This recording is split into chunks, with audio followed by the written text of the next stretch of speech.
Hey guys, this is a tutorial on how to do like cartoon figures from a photo. I tried to make it really simple, so yeah, stay tuned. So basically, I start off with my already imported picture that I uploaded from my gallery or like from your photos, whichever one you want to do. What I like to do first is lower the opacity of the picture and then just create a new layer to lock that picture in, and then start on a very basic outline of the features or like very strong lines that you see. So for example, eyebrows, your eyes, the contour of your nose, lips, jawline. So just have a strong grasp of those outlines. And you don't want to be too detailed either, just because again, we're like making a cartoon figure, you know, it's kind of playful, it's kind of like dainty, like, you know, you don't want it to be super realistic. So yeah, so as I do that, you see like I'm kind of just, especially with clothing, I'm just simply going over the bigger outlines. I'm not focused on details, none of that, don't have time for that, it's not really important. Then you just see me like kind of checking back and forth between what I have and what the picture is. That's a great way to kind of compare the two layers that I have. And then once I see my outline layer is super similar to the picture layer, it's time to create a brand new layer. And this layer is for your base color. And for this, again, you create a new layer, and I turn the opacity of the picture up all the way to 100, so that way I have like the best like example of the color that I'm using for, in this example, my skin. And when dealing with skin tone, I tend to use 3 different colors for skin. So you have like your low tone, your mid tone, and your high tone, just so that your skin tone isn't as flat, because if you just use one color or 2 colors, it's gonna look really like dull and just flat, even though it's a cartoon. But yeah, so it gives it a little bit of like a dimension, and it's kind of cute. I just like having a little dimension on my cartoon drawings. So also it gives a good illusion of shadow. But yeah, but this is also for the base layer. And then with that, I go ahead and grab my eyedropper tool, and the tool that I'm using for coloring here is the painting tool, and it's the round brush with no opacity. And the reason why like you would use no opacity here is so your colors aren't transparent.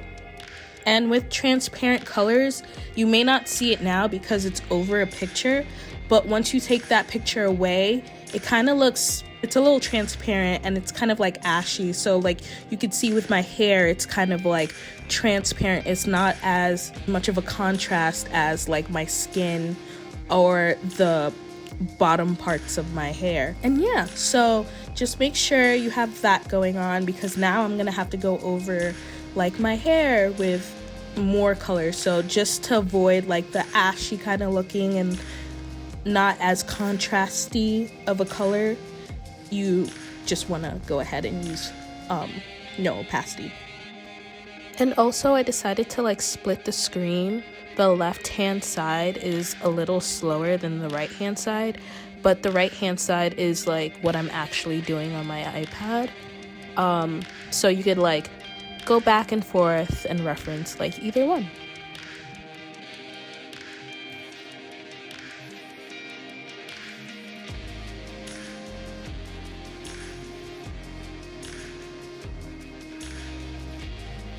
So now that I'm done with the base layer, I'm going in and I continue to toggle on and off the picture just so I see what's missing, almost like the colors that's missing, so I could go in and like kind of fix it, fill it in here and there, just try to make sure it's as filled as possible. And also just comparing what I have so far to my original picture, just trying to make sure I have good colorways, just everything's matching up. or to how I like it. So after I fill everything out, now it's time to take away stuff. So now that I have as you can see, like, I'm not shy about like going outside the lines. In this stage, like, it doesn't even really matter. I'm just trying to get like good color down. So now I'm going back at it and just erasing all of the ones that's kind of outside the lines. So this is why it's also important to have your outline layer and then your outline layer on top of your base layer. That way you see exactly where you're erasing and where you're coloring and painting. So yeah, so I'm cleaning it up. Yeah, so after that's all clean, I'm kind of happy with how I have it so far. I'm gonna create a brand new layer, and in this layer, I like to call it my feature layer. And with a feature layer, in this case, I'm just kind of adding tiny little details to make the cartoon a little bit more realistic. I'm a realistic person, I love realistic drawings, but this kind of gives it like another step. So it's a midway between cartoon and realistic. It's not too much that it's like a realistic quote unquote drawing, but it's a little bit more than a cartoon.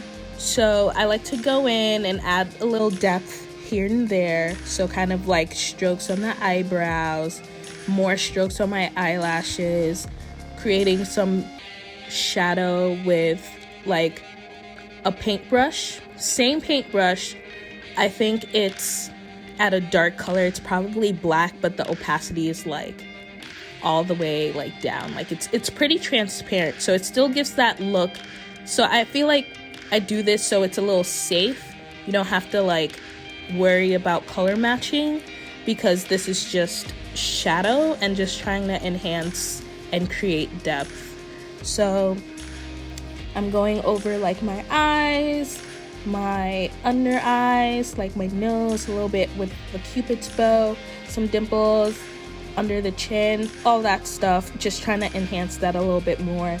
And then I take it one step further and then use that same technique, but try to get like a darker brown to go over my face, just to create another layer of shadows. Like it's very subtle, but I like to have that just because like I'm extra, so why not? Then now that we're done with shadows, I like to switch it and go the opposite route. And now I'm going to work on highlights. This is also pretty nice because, like I said, you could toggle it on and off so you could see where the highlights is in the original picture versus what you have, and like you could kind of use that to gauge where you want your highlights. So I'm going back with like, again, a round brush, but this time with like mid opacity, and just going over like my forehead, my cheek, my nose. And then I like to step it up and do the same thing I did with the shadows, but now I'm using a airbrush with white. The reason why I'm using an airbrush is just to create a softer look. Again, this is a highlight. You don't want it to be like too strong, and like I kind of want it to blend well. So I use an airbrush. And then the airbrush helps just create that like fluffy, like light texture.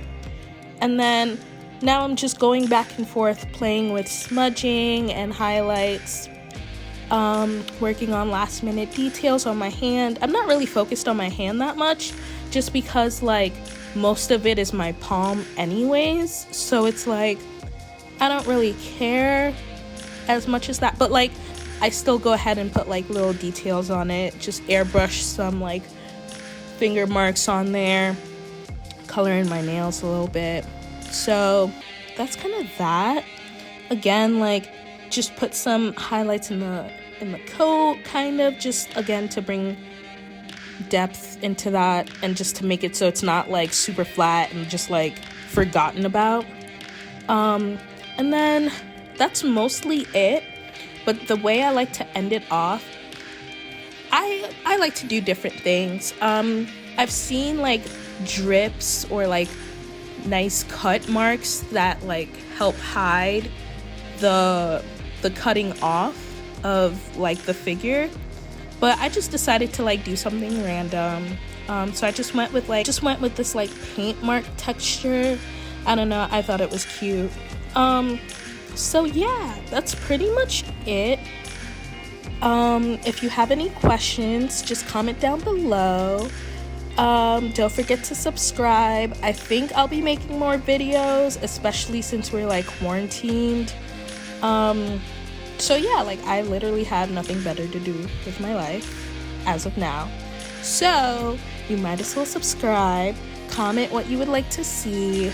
And yeah, thank you for watching, and bye.